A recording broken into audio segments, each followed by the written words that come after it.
absolutely bombed at those goals. Contest master, Toastmasters, guests, I like to use affirmations to keep me motivated on my goals. For example, love is divine in 2009. Prosperity is mine in 2009.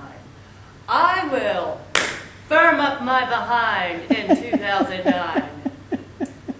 But the one that I stuck with was shine in 2009.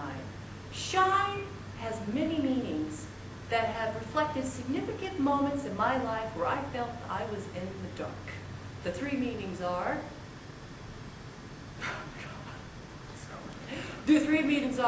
to polish brightly and gleaming, to emit light, and to reflect light. First definition, to polish brightly and gleaming. I grew up in a very dysfunctional, alcoholic, verbally abusive family. I was lost, confused, disorganized, out of shape. I was an absolute train wreck. But I had a brilliant idea. I would leave the country. So, I enlisted in the military. My family was absolutely shocked. My brother responded, "Dude, how are you going to pass the drug test?" My parents looked at me and said, "You'll never make it, you'll fail. What are you going to do about your hair?" My first day in boot camp, my company commander took one look at me and said, "Jiminy Crickets, what have they sent me? Red, you no longer belong to your family. You now belong to Uncle Sam's family. And the first thing we're going to do is we're going to cut up all that wild hair." And that was the beginning of my transformation. The military provided me with a lot of obstacles for me to grow. And I remember one where the commander told me to run into a dark, smoke-filled building and put out a fire. Well, I stopped at a halt and I cried, "But Commander, I'm scared. I think I'll fail." "Red, you will not fail. I will not allow you to fail." And I succeeded in his goal. And because of these military experiences, because of these military experiences, the military polished me, took my rough edges and tarnishes off, and made me a bright, shining, You got it. It is because of these experiences that the military polished off my rough, tarnished edges and made me shine bright. Second definition. After I left the military, I moved to Florida to be closer to my family, and I got involved in endurance sports. And I heard about this swim in San Francisco. You swim from Alcatraz Island into San Francisco. The conditions are gray and foggy, the water is frigid, and the current is known to pull swimmers right out of the bay. Well, that sounded absolutely delightful. So it took me 3 years to train and save up the money to go on this event. 6 months before I went on to this event, I started getting calls from my family.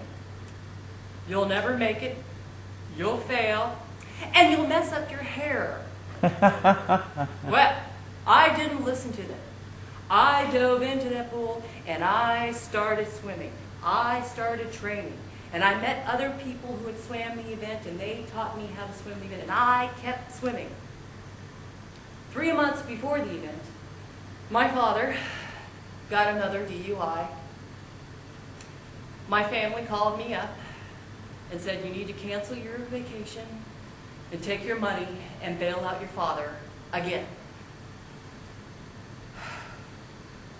No, not this time. I'm too close. The night before the event, my mother called me.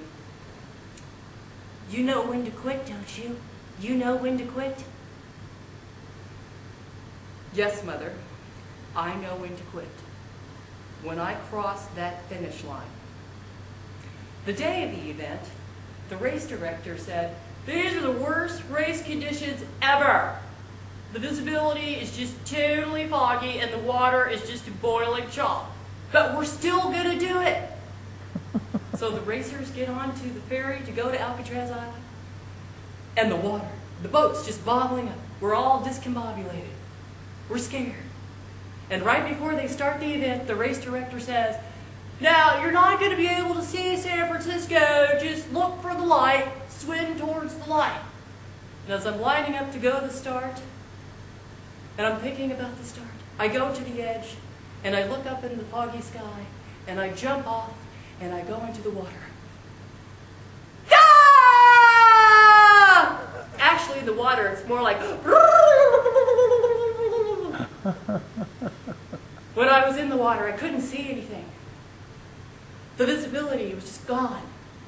I could hear the other swimmers around me, but I could see air bubbles, light hitting the air bubbles. So I swam towards the air bubbles, and I reached out, and I gasped for air, and I started swimming. And I started swimming towards the light. But as I was swimming towards the light, I could hear my family saying, "You know when to quit. You're going to fail." But I heard another voice, "Red, you will not fail." So I started swimming harder, and I could feel the currents bashing me. I could feel other swimmers kicking me in the head, but I kept swimming. And as I got closer to the shore, I could feel the current pulling me away, but I kept swimming. And I finally arrived to the shore, and I arrived at my finish. And I knew that I accomplished my goal. Third definition: to reflect light. After I finished my swim, I mingled with other swimmers who had accomplished it, and we watched the swimmers that were coming in. And as encouragement to the other swimmers, we yelled, "Shark!" Oh, we were just kidding. One of the swimmers I met told me that when he was out there, he couldn't see the light. He was lost, and he too heard that voice that he wasn't going to make it. But he saw another swimmer. He saw the light reflected on that swimmer's arm, and he followed that swimmer to shore. That swimmer guided him to success. I was that swimmer. So when you feel lost in the darkness and caught up in the tumultuous waters, look for the light, because the light will polish off your flaws, it will allow you to see clearly, and you will shine for others. Shine in 2009. Thank you.